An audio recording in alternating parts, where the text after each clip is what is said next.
Hi friends, എല്ലാവർക്കും നമസ്കാരം. Welcome to my channel. ഇന്ന് ഞാൻ ചെയ്യാൻ പോകുന്നത് അവിയലാണ്. എല്ലാവർക്കും ഇഷ്ടപ്പെട്ട ഒന്ന് ആണ് അവിയൽ. അപ്പോൾ നമുക്കതെങ്ങനെ ഉണ്ടാക്കുന്നതെന്ന് കാണാം. എൻ്റെ ചാനൽ എല്ലാവരും ഒന്ന് സബ്സ്ക്രൈബ് ചെയ്യുക. കൂടെ ആ ബെല്ലൈക്കൺ കൂടെ ഒന്ന് പ്രസ് ചെയ്യുക. ഞാൻ വീഡിയോസ് അപ്ലോഡ് ചെയ്യുമ്പോൾ നിങ്ങൾക്ക് ഉടനുടൻ നോട്ടിഫിക്കേഷൻസ് വരും. അപ്പോൾ നമുക്ക് വളരെ ഹെൽത്തിയായ ടേസ്റ്റിയായ ഈ അവിയൽ എങ്ങനെ ഉണ്ടാക്കുന്നതെന്ന് കാണാം. അവിയൽ ഉണ്ടാക്കാൻ വേണ്ട സാധനങ്ങളൊക്കെ ഇതിവിടെ അരിഞ്ഞു വെച്ചിട്ടുണ്ട്. അപ്പോൾ അരിയുന്നത് ഓരോന്നും നീളത്തിലാണ് അരിഞ്ഞെടുക്കേണ്ടത്. വെള്ളരിക്ക ഇങ്ങനെയാണ് അരിഞ്ഞെടുക്കേണ്ടത്. നീളത്തിൽ അരിഞ്ഞെടുക്കാം. അതുപോലെ ക്യാരറ്റ്, ചേന അരിഞ്ഞത് നീളത്തിലാണ്. പക്ഷെ ചേന അരിയുന്നതിന് മുമ്പ് ചെറിയൊരു പ്രിക്കോഷൻ ചെയ്ത് കഴിഞ്ഞാൽ നമുക്ക് കൈ അരിയുമ്പോൾ ചൊറിച്ചിലുണ്ടാവുമല്ലോ, അത് അവോയ്ഡ് ചെയ്യാൻ പറ്റും. കുറച്ച് ഉപ്പ് നമ്മൾ കയ്യിലൊന്ന് തേച്ചതിന് ശേഷം ഇത് ചേന അരിയുകയാണെങ്കിൽ കൈ ചൊറിച്ചിലധികം ഉണ്ടാവുകയില്ല. ഇപ്പോൾ ചേനയും ഇങ്ങനെയാണ് അരിഞ്ഞെടുക്കേണ്ടത്. പിന്നെ വഴുതനങ്ങയും വാഴയ്ക്കയും ഇങ്ങനെ മോര് വെള്ളത്തിൽ ഇട്ട് വെച്ചിട്ടുണ്ട്. കാരണം ഒരുപാട് കറയുള്ളതാണ് ഈ വാഴയ്ക്കയും വഴുതനങ്ങയൊക്കെ. അല്ലെങ്കിൽ ഞാനിപ്പോൾ അരിഞ്ഞിട്ട് കുറച്ച് സമയമായി, പക്ഷേ ഇത് കറുത്തിട്ടില്ല. നമ്മൾ വെറുതെ പുറത്ത് വെച്ചിരുന്നാൽ ഇതൊക്കെ കറുത്തു പോകും. ഇപ്പോൾ ഇതിവിടെ വെള്ളത്തിൽ മോരൊഴിച്ച് അതിലിട്ടത് കൊണ്ട് കറുത്തിട്ടില്ല. പക്ഷെ വെള്ളം നോക്കിയാൽ അറിയാൻ പറ്റും അത് ഈ കറകളാണ് ഇങ്ങനെ കാണുന്നത്. മോര് ഒഴിച്ച് നമുക്ക് ചെയ്യാം. അല്ലെങ്കിൽ പഴയ കഞ്ഞിവെള്ളം അതൊഴിച്ചും നമുക്ക് അതിൽ നമുക്കിത് അരിഞ്ഞ് ഇട്ട് വയ്ക്കാം. അങ്ങനെയാണെങ്കിൽ നമുക്ക് ഇതിൻ്റെ ഈ വെജിറ്റബിൾസ് അരിഞ്ഞിടുമ്പോൾ കറുത്തു പോകുന്നത് അവോയ്ഡ് ചെയ്യാൻ പറ്റും. പിന്നെ മുരിങ്ങയ്ക്ക അരിഞ്ഞെടുത്തിട്ടുണ്ട്. പിന്നെ വേറെ ഒരു ടിപ്പ്, നമ്മൾ ഈ എല്ലാം കൂടെ ഒന്നിച്ചാണല്ലോ വേവിക്കുന്നത്. പക്ഷേ ചേന നമ്മളിതിൻ്റെ കൂട്ടത്തിൽ ഇടാൻ പാടില്ല. ഇട്ട് കഴിഞ്ഞാൽ ചേന വേകാതെ കിടക്കും. കാരണം പുളി ഒഴിച്ചു കഴിഞ്ഞാൽ ചേന വേവുകയില്ല.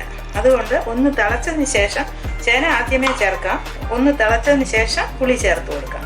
ഇപ്പം ഞാൻ പുളിക്ക് പകരം ഇവിടെ ടൊമാറ്റോ ആണ് ഉപയോഗിക്കുന്നത്. ഇപ്പോൾ ടൊമാറ്റോ ഇടുന്നത് പോലും ഇതൊന്ന് തിളച്ചതിന് ശേഷം ഇട്ട് കൊടുക്കാം. ഇനി നമുക്കിത് ഇതൊക്കെ കഴുകിയതാണ്. ഇത് 1-2 വെള്ളം കൂടെ. ഇനി നമുക്ക് ഒരു ചട്ടി എടുക്കുക. അതിൽ കുറച്ച് വെളിച്ചെണ്ണ ഒഴിച്ച് എല്ലായിടും വെളിച്ചെണ്ണ തടവിയതിന് ശേഷം അവിയൽ ഉണ്ടാക്കാൻ തുടങ്ങാം. എല്ലാ വെജിറ്റബിൾസും ഇട്ട് കൊടുക്കാം. ഇപ്പോൾ ഇത് 2-3 വെള്ളം കഴുകിയെടുത്തതാണ്. വഴുതലങ്ങയും ഏത്തവാഴയ്ക്കയാണ് നേന്ത്രക്കായ എന്ന് പറയുന്നതാണ് നമുക്ക് അവിയലിന് ഏറ്റവും ബെസ്റ്റ് ആയിട്ടുള്ളത്. പിന്നെ ഇതാ വെള്ളരിക്ക നീളത്തിൽ അരിഞ്ഞെടുത്തത് അത് ചേർത്ത് കൊടുക്കാം. പിന്നെ ഇത് ഈ അമരയ്ക്ക, മുരിങ്ങയ്ക്ക ഇതും ചേർത്ത് കൊടുക്കാം. ഒരു പച്ചമുളക് കൂടെ അരിഞ്ഞത് അതും ചേർത്ത് കൊടുക്കാം. പിന്നെ ചേന ചേർത്ത് കൊടുക്കാം. പക്ഷേ ചേന ചേർക്കുമ്പോൾ നമുക്ക് അപ്പോൾ പുളിയുള്ളത് ടൊമാറ്റോയോ പുളി പിഴിഞ്ഞൊഴിക്കുകയോ ചെയ്യാൻ പാടില്ല. അങ്ങനെയാണെങ്കിൽ ചേന ഒട്ടും വേവുകയില്ല, വേവാതെ കിടക്കും. പിന്നെ ഈ ക്യാരറ്റ്. ഇനി നമുക്ക് മഞ്ഞൾപ്പൊടിയും മുളക് പൊടിയും ചേർത്ത് ഉപ്പും ആവശ്യത്തിന് ചേർത്ത് ഉപ്പ് കുറച്ച് കഴിഞ്ഞിട്ടിടാം. കാരണം ഞാൻ അത് മറന്നുപോയി. പുളിയും ഉപ്പും ചേർന്ന് കഴിഞ്ഞാലും ഈ ചേന വേവാതിരിക്കും. അതുകൊണ്ട് നമുക്ക് ഉപ്പും രണ്ടാമതിടാം. ചേന ഇല്ലെങ്കിൽ നമുക്ക് ഉപ്പ് കൂടെ നേരത്തെ ചേർത്ത് കൊടുക്കാം.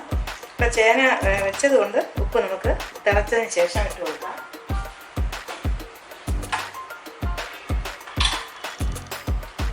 മുളക് പൊടി 1 ടീസ്പൂൺ ഇട്ട് കൊടുക്കുന്നുണ്ട്. നിങ്ങൾക്ക് അവരവരുടെ എരിവിനനുസരിച്ച് ഇടാം. എന്നാലും പൊതുവേ അവിയൽ അത്ര സ്പൈസി ആയിട്ടുള്ള ഒന്നല്ല.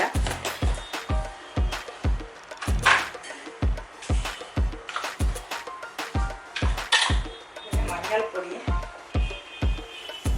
1 ടീസ്പൂൺ മഞ്ഞൾപ്പൊടിയും ചേർത്ത് കൊടുക്കാം. ഇനി ആവശ്യത്തിന് വെള്ളം ഒരുപാട് കൂടണ്ട. കാരണം ചില വെജിറ്റബിൾസിനൊക്കെ വെള്ളം ഇറങ്ങി വരും. അതുകൊണ്ട് ഇങ്ങനെ മുഴുവൻ നിറഞ്ഞു നിൽക്കാതെ നമുക്ക് കുറച്ച് വെള്ളം ജസ്റ്റ് കാണുന്ന രീതിയിൽ മതി. ഇത് തിളയ്ക്കുമ്പോൾ ഇതിനൊക്കെ കുറച്ച് വെജിറ്റബിൾസിനൊക്കെ വെള്ളം ഇവിടെ തിളച്ചു. നമുക്ക് ഇനി ഉപ്പും ടൊമാറ്റോ ഒക്കെ ചേർത്ത് കൊടുക്കാം. പിന്നെ കല്യാണ സദ്യകളിലൊക്കെ ഈ അവിയലിൽ അണ്ടിപ്പരിപ്പ് കൂടെ ചേർക്കാറുണ്ട്. ഇവിടെ ഞാൻ കുറച്ച് അണ്ടിപ്പരിപ്പ് കൂടെ ചേർക്കുന്നുണ്ട്.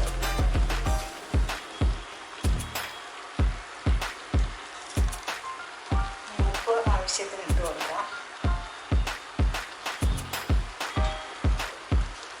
പിന്നെ ഈ ടൊമാറ്റോ കൂടെ ചേർത്ത് കൊടുക്കാം. ഞാൻ പുളി ഒഴിക്കുന്നില്ല, ടൊമാറ്റോ മാത്രമേ ചേർക്കുന്നുള്ളൂ.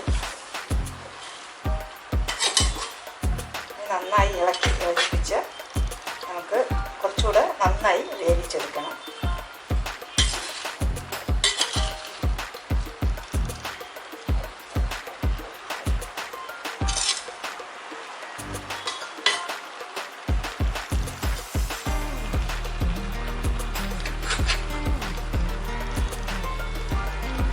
നന്നായി യോജിപ്പിച്ചതിന് ശേഷം അടച്ചു വെച്ച് വേവിക്കാം.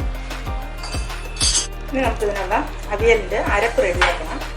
ഇവിടെ ഞാൻ ഒരു തേങ്ങ ചിരകി എടുത്തിട്ടുണ്ട്. ഇപ്പോൾ 2 ബാച്ചായിട്ട് അരയ്ക്കാൻ പറ്റുള്ളൂ.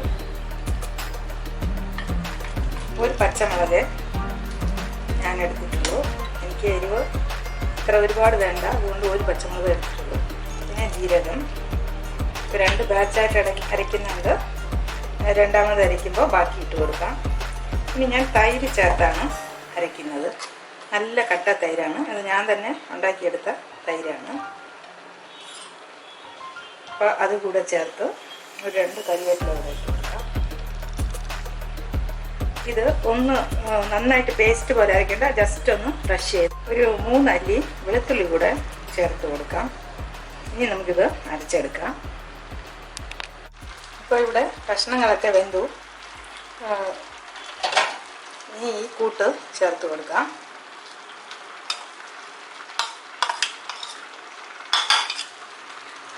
ഒരു 1 മിനിറ്റ് ഒന്നിങ്ങനെ ഇരുന്നതിന് ശേഷം നമുക്കെല്ലാം നന്നായി മിക്സ് ചെയ്ത് കൊടുക്കാം. ഇപ്പോൾ ഇവിടെ വിഭവങ്ങളിൽ ഏറ്റവും ന്യൂട്രീഷ്യസ് ആയ ഒന്നാണ് ഈ അവിയൽ. പുരാണത്തിൽ പോലും പരാമർശമുള്ള ഒരു ഐറ്റമാണ് ഈ അവിയൽ. ഭീമസേനന് വേണ്ടി ഉണ്ടാക്കിയെന്നാണ് പറയുന്നത്. അത് നമ്മുടെ ഭക്ഷണത്തിൽ ദിവസവും ഉൾപ്പെടുത്താൻ പറ്റിയാൽ നമുക്ക് അത്രയും വൈറ്റമിൻ റിച്ച് ആയിട്ടുള്ള അവിയൽ എന്നും ഉൾപ്പെടുത്താൻ സാധിച്ചാൽ ഏറ്റവും നല്ലത്.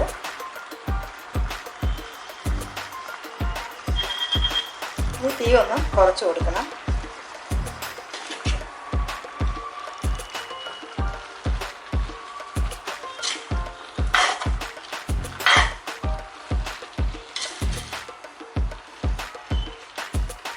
നന്നായി യോജിപ്പിച്ച് കൊടുക്കാം. കഷ്ണങ്ങളൊക്കെ ഒരുപാട് വെന്ത് കുഴയുന്ന രീതിയിലാവരുത്, പക്ഷെ എന്നാൽ നന്നായിട്ട് വേവിക്കുകയും വേണം. ഇപ്പം ഇവിടെ എല്ലാ കഷ്ണങ്ങളും നന്നായി വെന്തിട്ടുണ്ട്. ഇപ്പം ചേന നമ്മൾ രണ്ടാമത് പുളി ഉപ്പൊക്കെ ചേർത്ത് കൊടുത്തുകൊണ്ടാണ് നന്നായി വെന്തത്. ഇത് ആദ്യമേ ഞാൻ പുളി ചേർത്തിരുന്നെങ്കിൽ ചേന വേകാതെ അങ്ങനെ കിടക്കുമായിരുന്നു. അപ്പോൾ അതൊരു ടിപ്പാണ്. ഇതൊക്കെ നമുക്ക് നമ്മുടെ വീട്ടിൽ നിന്നും കിട്ടിയ ടിപ്സാണ്. ഉണ്ടാക്കുമ്പോൾ അമ്മയൊക്കെ ഇങ്ങനെ പറയുന്നത് ഇപ്പോൾ കേട്ടിട്ടുണ്ട്.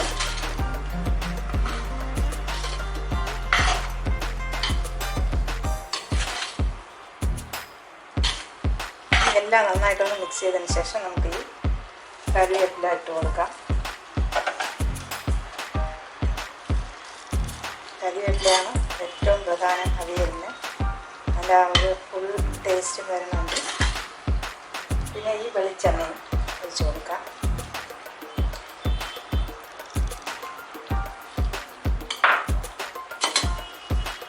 അപ്പോൾ ഇത് ഈ